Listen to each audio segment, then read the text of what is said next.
Hi guys, it is 4:28 p.m. on Thursday, the 136th day I think I'm doing this. Here is your daily dose of hope. I am continuing to face fears. Gosh, I remember I watched a webinar. You know how like little things will click and stick with you? Ooh, I like that, click and stick. And she said, I eat fear for breakfast, right? But she was not facing the same things. I think there's a difference between being fearless when there's really no danger and, you know, other things. So, that being said, I discovered a little bit of, I guess it's AI, and I was talking to it, and it was amazing. It was like hitting home of how I feel like in relationships I have to perform. I don't know, like, there's so much I don't know because I was never given the shot of feeling safe enough to learn these things. So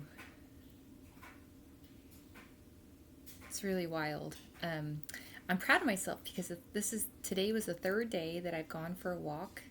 I think 2 nights ago was at night, and then yesterday I was like, that actually felt good. So I went for a walk in the morning, and then today I went for another walk. I went significantly further today, which is all good, except it's so funny because sometimes I live so much in the moment that it didn't calculate that like I'm going to be more tired on the way back.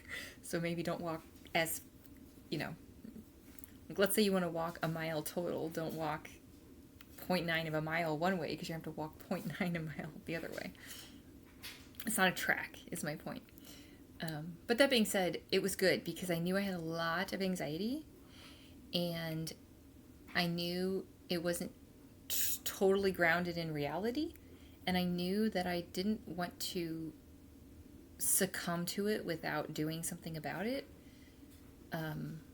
So walking has been good. I think I need to get new shoes because my feet kind of hurt, but that's good for me just to know of like, okay, I feel different after this. Like I've had things going on in my head, conversations going on in my head, and I said, I understand, but we're not going to act on that until after the walk because maybe things will change.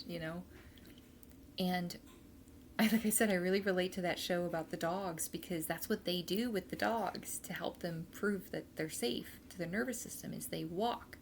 And they said if you stop walking the dog and he's in the middle of processing trauma, he's going to revert back to the old behavior. So I noticed that. It was like, just keep walking, just keep walking, just keep walking. And not in a way that you were ignoring it, but you're literally moving through it,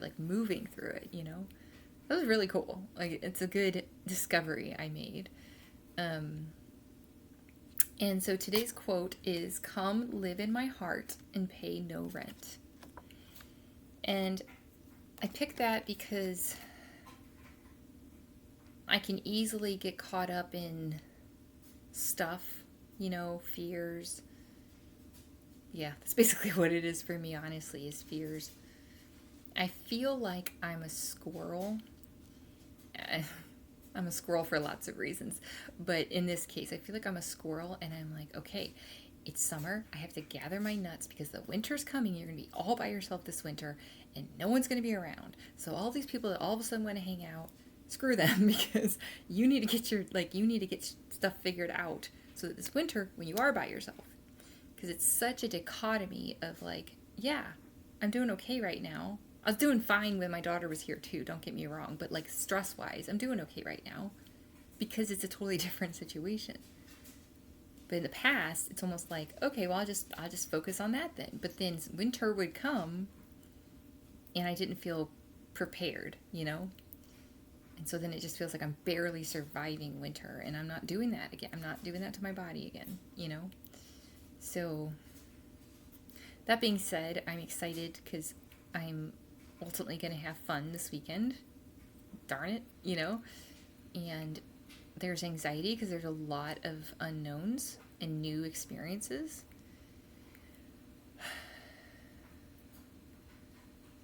But the anxiety isn't even that. The anxiety is if I can't perform. That's what it is. Because in my family, it's like I wasn't accepted even when I did perform. So there's no way I could be low or, you know. And I don't know if I already said this, but I realized I discovered one of my biggest triggers for sure is feeling blindsided. And that's for lots of reasons, lots and lots of examples. But so then what I feel like I have to do is stay 10 steps ahead of everyone and everything, which is A, impossible, B, exhausting, right? Like, not a quality of life. So, like I said, I'm not your fearless leader, but I'm your, you know, courageous leader in that I'm feeling the fear and I'm still taking the steps though. I'm still taking so many steps every single day to face these fears. Not necessarily to conquer them, right? Because these are really, really deep things. But to expose myself to them and to say, you can have an open heart and protect yourself